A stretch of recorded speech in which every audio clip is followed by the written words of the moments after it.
دەم باش bi zimanê Kurdî bixwîne û binivîsîne.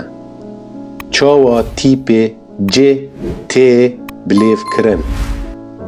C, ce, cej, cejin, cejin. C, co, cot, cotk, cotka, cotkar, cotkar.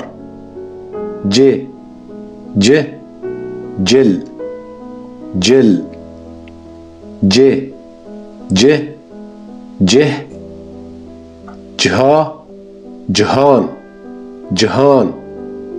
C, ca, cam, cam. C, ce, cen, cena, cenan, cenane, cenaner, cenaner. C, ca, can, cani, cani.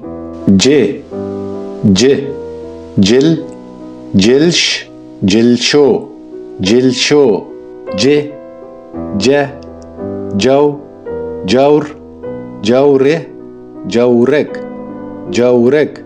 C, c, cin, cina, cinav, cinave, cinaver, cinaver. C, ce, cev, cevi, cevi. C, c, ceg, ciga, cigar, cigar.